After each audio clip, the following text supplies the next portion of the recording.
Welcome to Public Health on Call, a podcast from the Johns Hopkins Bloomberg School of Public Health, where we bring evidence, experience, and perspective to make sense of today's leading health challenges.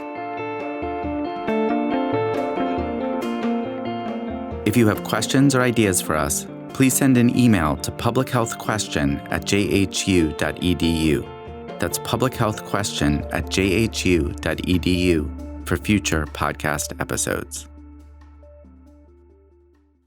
This is Lindsay Smith-Rogers. Today, Christine Minhee, the founder of OpioidSettlementTracker.com, talks to Dr. Josh Sharfstein about how to, as the name states, track the opioid settlements. An estimated $50 billion is coming to states and localities in the United States, but how are these funds being spent? And how can a member of the public get involved? Let's listen. Christine Minhee, thank you so much for joining us on Public Health on Call to talk about the opioid settlements. Now, it's been a little while since these settlements were first announced. For sure. I mean, the big deal was finalized in 2022, it was proposed initially in 2021. And when I started tracking this back in 2019, the Google alerts I had set up for the words opioid and settlement were not nearly as voluminous as they are now. And just to remind everyone, how much money are we talking about? So the official count on my site, opioidsettlementtracker.com, there's a global settlement tracker tab. It lists over $50 billion, though that number is due to be finalized and fine-tuned as time goes on. The broad overview of things is that when it comes to opioid settlements and the status of them, you can think about it in this way. I don't know if you're familiar with the now and later candy, but there are settlements that states largely have now, and then there are the ones that are later. The now ones are from Johnson & Johnson and the big three distributors, that $26 billion deal that's often in the news, and which makes up obviously half of that, exceeds $50 billion figure. Mallinckrodt's bankruptcy, states have monies from Mallinckrodt as well. But the other settlements we hear about in the news, particularly the ones dealing with pharmacies and Teva and Allergan, that's a matter of when. Those are later settlements. So those are due to be finalized and tied up with a bow and all that, ideally this year. So know that when you hear about state spending reports and whether or not these articles that discuss whether or not states are spending monies well or poorly, the monies that they're spending are likely from this $26 billion deal from J&J and the big three distributors. Got it. Now, technically, those settlements, the money pays out over a period of time. It's not a lump sum upfront, even the now settlements that you're talking about. Is that right? That's right. Although, to add an annoying legalese point of marginalia, there are some states that have managed to negotiate much more front-loaded payouts. There are states that are receiving the entirety of their Walmart amounts within year one, for instance. But you're right to note that the settlement terms are quite lengthy on average. I mean, if you were to look at it as a bell curve, so to speak, that'd be like a 5 to 18-year type of thing. The master settlement agreement, by comparison, the big tobacco master settlement agreement, that was 25 years. And this is why I like to say that the goal of spending opioid settlements well is a sprinting marathon. It's a marathon because we have these almost multi-decade long settlement terms, but it's a sprint because, as you and I have been talking, people have died from this, what harm reductionists would like to call preventable overdose crisis. So $50 billion or so, a lot of it already negotiated, some of it already in states' hands and localities' hands, and a lot more of it coming over the next few years. That is both an opportunity and a challenge in that there's a lot to be done, but it's not so easy always to figure out how to spend money like that. Exactly. What is made a huge point of interest now amongst advocates is that there's a list of things that are already decided for states vis-a-vis the settlement agreements. For instance, the definition of opioid remediation, and under this $26 billion deal, the requirement that 85% of a state's funds be spent on opioid remediation. But where we're seeing the biggest areas of difference and the biggest decision-making potential, frankly, would be in the politics of opioid remediation, right? Like who does the decision-making, which is somewhat of a procedural gaze. And then there's the substantive stuff too. So let's start there. The money's coming, it's arriving to some bank account somewhere in a state. How does a state decide where to spend it? I mean the how, not the where. What's the process? Who's involved? The how, hate to give the annoying attorney answer here, but it hugely depends. It really depends on the state. Under what the national settlement agreements would call the default allocation mechanism, under this default model, 70% of a state's funds would sit within an abatement account that was overseen by an advisory council of state and local appointed members. And these advisory councils would theoretically come up with a list of recommended spending initiatives that the legislature would either take under advisement or treat as binding for their own appropriations of that 70% fund.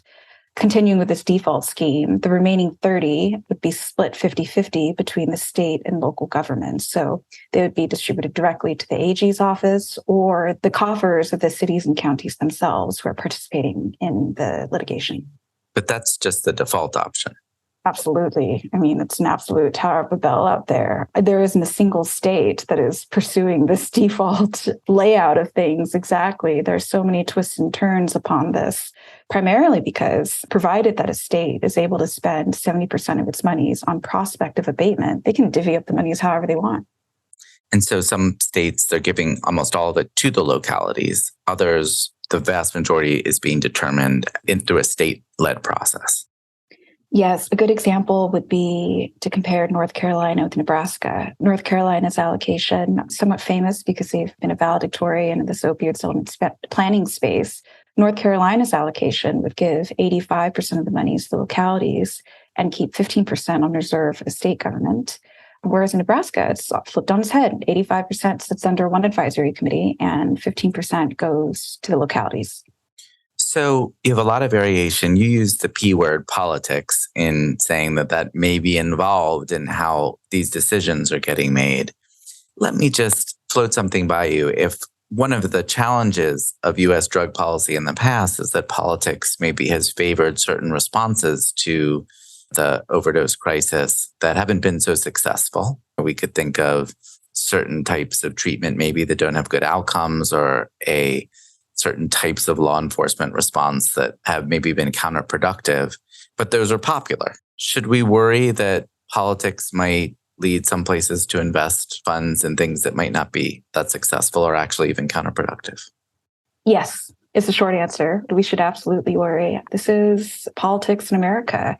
Certainly, there are guidelines for spend, like the fact that the big tobacco nightmare, which is, I like to specifically define that, the big tobacco nightmare is the master settlement agreement associated with the big tobacco litigation, that less than 3% of the monies were actually spent on the reasons why AGs went out to sue in the first place.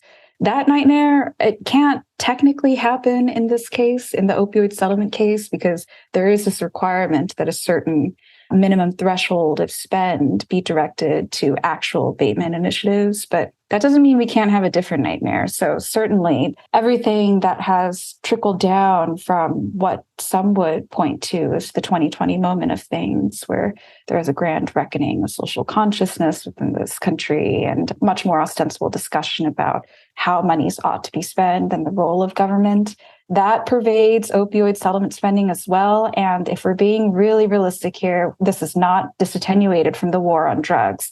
There is absolutely the instinct amongst certainly the directly impacted and marginalized communities that it's a travesty that crack babies weren't treated with the medical care and attention as neonatal abstinence syndrome babies, for instance.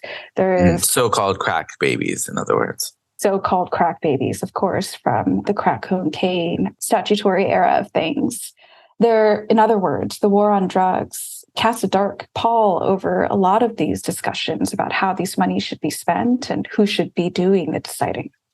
So that's where transparency comes in. And you mentioned your website. You have maybe been doing more than anyone else in this entire country to try to throw some light on what's actually happening, whether or not states and localities are spending their funds on efforts to address past wrongs or on projects that have the evidence behind them to succeed, or whether they're just doubling down on failed strategies or doing things inefficiently or for just purely political reasons. And so transparency is obviously a pretty important tactic in trying to push this whole enterprise in the right direction. How is that going? Thank you kindly for the very kind words. This transparency, big theme of my 2023, I should be a little specific here. So the Kaiser Family Foundation, formerly KHN, and I teamed up to look at states' initial public reporting promises as it goes to their opioid settlement spend. We found that at the time, just 12 states were promising to report 100% of their opioid settlement expenditures. This begs the contextual reality here. Yes, public reporting of expenditures is largely not required by the settlement agreements. Since we've done this initial reporting, one state has joined this fold of 100% reporting states, and that's North Carolina. California state government has reached out to me to update me on some of the new initiatives they're trying to take on for some of their political subdivision reporting. Certainly, Alaska has reached out for tips. It's been incredible to see the response to this analysis, which on one hand is somewhat cynical, right? I came into this with the hypothesis that there would be very few states that would volunteer to publish 100% of their expenditures. And if you call 12 out of the 50 states plus DC small, then yes, the hypothesis ended up rendering itself out in the data. But there's this uniquely optimistic gaze to being obsessed with transparency as well. To care about transparency means that you're operating under the optimistic assumption that states would spend their monies with a little bit more integrity if they were required to publish their receipts everywhere. All of this big push for opioid settlement spending transparency derives from the fact that we're heading into somewhat of a data desert. We have a lot of data about the continuing impact of this crisis, or comparatively much more data.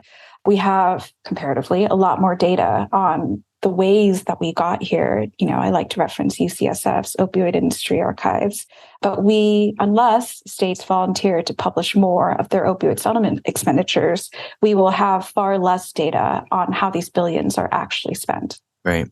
Well, we'd like to refer to that as the UCSF Johns Hopkins Opioid Archives, but I appreciate that. Oh, yes. Yes, of course. Correction. I would say, what percent do you think of the funds are actually allocated? Given, in other words, a state may be getting money for 18 years, they've started to allocate bits of money. It's probably in the few percentage of that 50 billion has been allocated so far. Is that fair? We're not at like 90, 91% of the money allocated. Oh, absolutely. A very, very small percentage, incredibly small percentage, both due to what you had mentioned, the payout term of this, the duration of the settlement terms, but also because of this now and later aspect of certain settlements being finalized and the majority being finalized later. So it is not too late for states to become more transparent and for people who are interested in advocating for spending on projects, programs, and populations that really could create major benefits. It's not too late for people to get involved. Definitely not too late. And for two different reasons. I'll address the more technical one first. When it comes to the decision-making here, let's take the typical scenario where a large chunk of funds sits in an abatement account of some sort and is overseen by some advisory body of some type. Those term limits on those advisory bodies are typically 2 years. So if you don't like the identity politics of those making the decisions, technically that's supposed to refresh every couple of years for each state. So that only goes to membership in advisory boards, but certainly a lot of these advisory boards have quarterly meetings and different checkpoints for the decision-making as well, and have to review annual reports. So this is the entire nature of settlement spending decision-making, I've noticed, has been quite cyclical, but it's certainly not too late, because I've noticed even since this public reporting analysis was published at the end of March, I've noticed changes to states' public reporting commitments. This is incredibly heartening, because the undergirding all of my obsession with opioid settlement data is this belief that if states only knew how well jurisdictions like Colorado were doing with their public reporting, the America of it all would kick in and other states would strive to compete. Well, it certainly starts with transparency. Now, you mentioned your analysis. We'll link to that in the show notes. There's also a resource that Johns Hopkins has put together on the best practices for how states and localities can spend the money. We'll put that in the show notes. But if we have a public health on call listener who hears you today and says, I want to get involved, their first stop, they'll look at your site, they'll see what's going on in their state, they'll see what's public in their state. What else can they do? The best thing that they can do is to figure out where the bulk of the monies sit within a state, identify who those decision makers are, and focus on those folks. Sometimes in certain states, the most visible decision makers, say an advisory board or an advisory committee, sometimes those entities only control 15% of funds and the 85 sits elsewhere. So if you go to opioidsettlementtracker.com/settlement spending, there you'll see a big spreadsheet and it displays the allocations of funds across state, local government, of any abatement accounts. So you can see where the bulk of funds is pooled within a state. And my strong advice is to check out the state's plans and get a grasp of who's doing the decision-making and opportunities to intervene, so to speak, if you think should be happening differently. Well, thank you for those marching orders. We really appreciate all your work and the big push you're giving, not only for public understanding, but also to governments to do better in telling people what they're up to. Christine Minhee, thanks for joining me in Public Health on Call. Totally my pleasure. Thanks for having me. Public Health on Call is a podcast from the Johns Hopkins Bloomberg School of Public Health, produced by Joshua Sharfstein, Lindsay Smith-Rogers, and Stephanie Desmond. Audio production by J.B. Arbogast, Holly Cardinale, Philip Porter, Spencer Greer, and Matthew Martin, with support from Chip Hickey. Distribution by Nick Moran. Production support from Catherine Ricardo. Social media run by Grace Fernandez and Shian Briscoe. If you have questions or ideas for us, please send an email to publichealthquestion@jhu.edu. That's publichealthquestion@jhu.edu for future podcast episodes. Thank you for listening.